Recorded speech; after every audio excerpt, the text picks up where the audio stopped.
Loneliness. It's a word we all know, a feeling we've all had. But what if I told you that this very human feeling has kind of turned into a modern epidemic? Yeah, let's dig into why that is. You know the feeling, right? You're in a crowded room, maybe even surrounded by friends, and you still feel completely, utterly alone. It's a weird, sinking feeling. And if you've ever felt that, well, you are definitely not the only one. Just look at that number, 46%. Let that sink in for a second. That is nearly half the entire US population feeling lonely on a regular basis. And get this, in the UK, for young adults, it's even higher, like 60%. We're not just talking about having a bad day here and there. This is a constant reality for millions and millions of people. And here's the crazy part, the big paradox of our time. We have never been more connected. I mean, we've got smartphones glued to our hands, social media, instant everything. We can talk to someone on the other side of the planet in a heartbeat. So why on earth do so many of us feel more isolated than ever? What is going on? Okay, so first things first, we've got to get this straight. Being alone and being lonely, they are not the same thing, not even close. Being alone is just, well, being by yourself, and that can be awesome, right? A quiet night in? Perfect. But loneliness, that's a feeling deep inside you. It doesn't care if you're at a party or all by yourself. If you feel it, it's real. All right, let's dive into this modern paradox. And the first thing we need to tackle is this huge misconception that if you're lonely, it's somehow your fault, that it's some kind of personal failing. Well, spoiler alert, it's not. You've heard this one a million times, I'm sure. The idea that lonely people are just, kind of weird or bad at talking to people. It's a nice, simple box to put the problem in, right? Except it's completely wrong. And here's the reality check. Look at this list. Money? Nope. Fame? Doesn't protect you. Power? Beauty? Amazing social skills? A killer personality? None of it. Seriously, studies show that for adults, social skills have almost zero impact on whether you feel chronic loneliness. It's not a character flaw. It's something much deeper, something baked right into our biology. So this is where we need to completely flip the script on how we think about loneliness. It is not a sign that you're broken. Think of it more like an alarm system, a signal that your body is desperately trying to send you. It's actually a biological function, just like hunger or thirst. I mean, when you feel hungry, what is that? It's your body telling you, hey, I need food.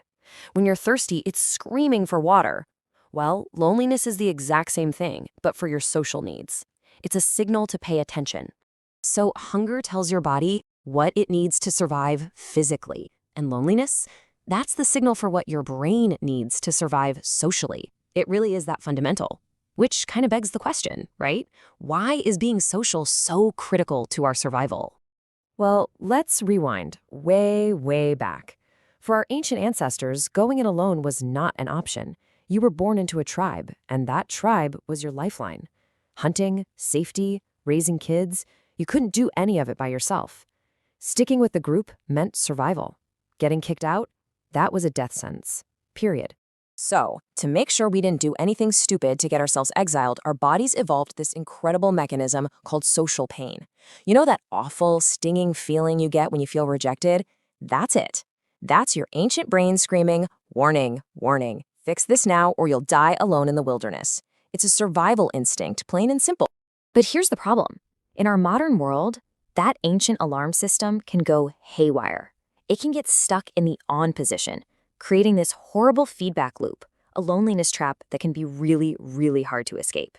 And we need to be really clear about this. Chronic loneliness isn't just sad. It's dangerous, like seriously dangerous for your health. We're talking about one of the unhealthiest states a human can be in. Look at this. It's twice as deadly as obesity. It's as bad for you as smoking a pack of cigarettes every single day. It tanks your immune system, makes you sicker, and it even makes you age faster. This is no joke. So how does this happen? How do you get stuck? Well, it's a vicious cycle. It starts when you feel isolated. That puts your brain on high alert for threats, so you start noticing every little negative thing. That makes you think negative thoughts, right? They don't like me. So you start avoiding people to protect yourself, which, of course, just makes you feel more isolated. And round it goes, getting worse every time.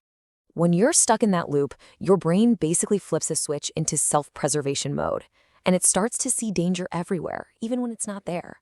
A friend just looks at you, your brain says, they're angry. Someone's too busy to text back immediately, your brain screams rejection. It's like you're wearing glasses that make the whole world look hostile.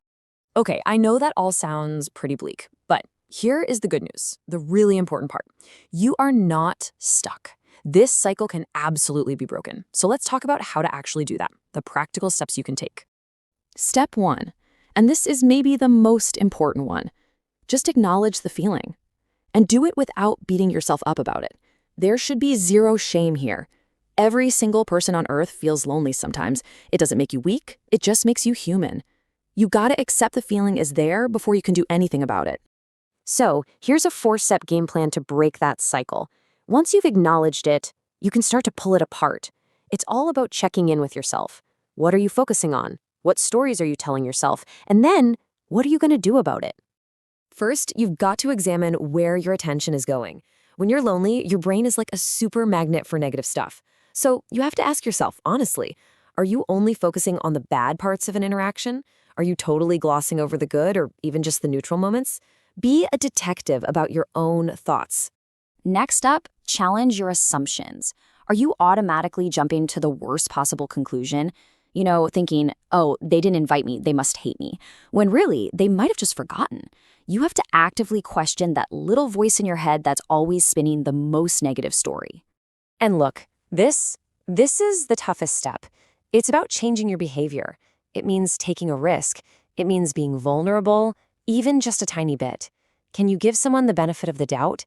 It's a leap of faith for sure, but it's the only way to give connection a real shot.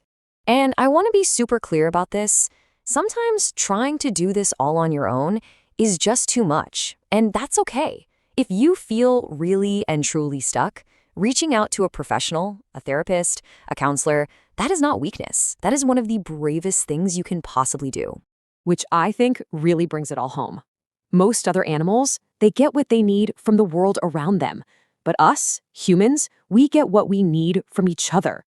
We've built this incredible high-tech world, but we have not, and we cannot, invent a replacement for our most basic biological need, genuine human connection. It's just who we are.